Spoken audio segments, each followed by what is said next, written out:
Hello बच्चों, आइए प्रश्न को देखते हैं। वक्र y बराबर में a की घात x व y बराबर में b की घात x कोण अल्फा पर प्रतिच्छेद करता है, तब tan अल्फा का मान क्या होगा। और यहाँ पे चार विकल्प दे रखे हैं, चारों विकल्पों में जो सही विकल्प होने वाला है उसका चयन करना है। प्रश्न को हल करने से पहले इसकी मुख्य अवधारणा के बारे में चर्चा कर लेते हैं।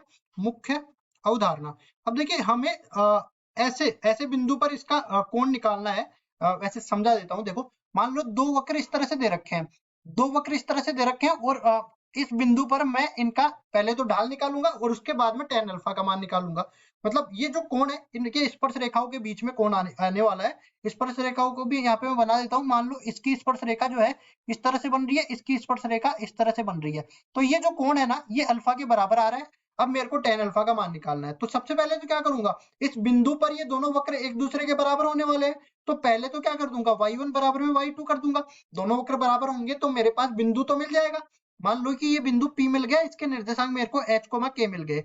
अब क्या करेंगे, अब हम लोग क्या करेंगे, dy1 बटा में dx करेंगे और यहाँ पे रख देंगे h, k बिंदु। ठीक है, तो यहाँ से अपने पास पहले वाले वक्र का अपने पास ढाल आ जाएगा। और इसी तरह dy2 बटा में dx करेंगे और ये बिंदु रखेंगे h, k। और यहाँ पे मान लो ये m2 आ गया, दूसरे वाले वक्र की स्पर्श रेखा का ढाल। तो अब मेरे को यहाँ से tan अल्फा निकालना है। तो tan अल्फा किसके बराबर आ जाएगा, ये बराबर आ जाएगा m1 माइनस में m2 और बटा में 1 प्लस m1 गुणा में m2। ठीक है, और ये मान के चलते हैं ये न्यून कोण है, इसलिए ये धनात्मक लेके आएंगे।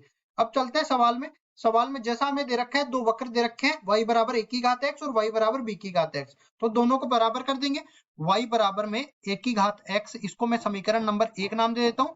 और y बराबर में b की घात x, इसको मैं समीकरण नंबर 2 नाम दे देता हूँ। दोनों को बराबर करेंगे तो a की घात x बराबर में b की घात x हो जाएगा। इसको भी इस तरफ लेके आएंगे तो a की घात x बटा में b की घात x, कुल मिला के ये 1 के बराबर आ जाएगा। इसको बराबर कर देंगे a बटा b इस पूरे की घात x के बराबर, जो हमारे पास बराबर हो जाएगा किसके, a बटा b इस पूरे की घात 0। क्योंकि किसी भी संख्या की घात 0 करोगे तो वो 1 के बराबर आएगी। अब देखिए इन दोनों को तुलना करने पर आधार समान है तो घातें भी समान होने वाली है। x बराबर हो जाएगा 0 के। x का मान आ गया तो y का मान भी आ जाएगा। देखो, कोई भी एक समीकरण में रखो और y का मान निकाल लो, y का मान यहाँ से 1 के बराबर आ जाएगा। ठीक है, अब देखिए x, y ये अपने पास P बिंदु के निर्देशांक जो मैंने h, k माने थे मुख्य उदाहरण में, वो किसके बराबर आ गए, वो 0,1 के बराबर आ गए। अब इस बिंदु पर मैं दोनों का ढाल निकालूंगा। तो पहले तो समीकरण 1 का मैं यहाँ पे कर दूंगा अवकलन। तो यहाँ पे देखिए y बराबर में a की घात x है, तो यहाँ से dy बटा dx किसके बराबर हो जाएगा, ये बराबर हो जाएगा a की घात x गुणा में ln a के बराबर। अब देखिए यहाँ पे मैं बिंदु कौन सा रख दूंगा, बिंदु रखूंगा मैं 0,1 और यहाँ पे भी मैं 0,1 बिंदु रखूंगा 0,1। तो ये पूरा किसके बराबर आ जाएगा, ये m1 के बराबर आ गया मान लो। तो ये पूरा किसके बराबर है, यहाँ पे x का मान 0 रखेंगे तो a की घात 0 1 के बराबर, मतलब कुल मिला के ये ln 1 के बराबर आ गया। इसी तरह दूसरी वक्र का समीकरण है y बराबर में b की घात x, तो यहाँ से इसका अवकलन करेंगे dy बटा dx किसके बराबर हो जाएगा, b की घात x गुणा में ln b के बराबर। अब यहाँ पे मैं बिंदु रखूंगा 0,1 तो यहाँ पे भी बिंदु रख दूंगा 0,1।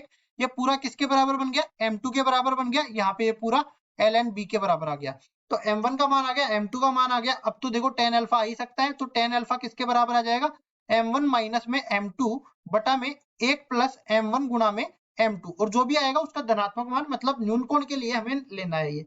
tan अल्फा बराबर में m1 का मान ln a के बराबर है और माइनस में ln b के बराबर है, और नीचे आ जाएगा 1 प्लस ln a गुणा में ln b। अब हमें ये नहीं पता है कि a बड़ा है या b बड़ा है, लेकिन सवाल के हिसाब से हम लोग देख लेंगे। अगर ln b पहले भी दे रखा है ना तो कोई फर्क नहीं पड़ता, हम लोग मापांक के अंदर लेते तो यहाँ पे वो भी सही हो जाता।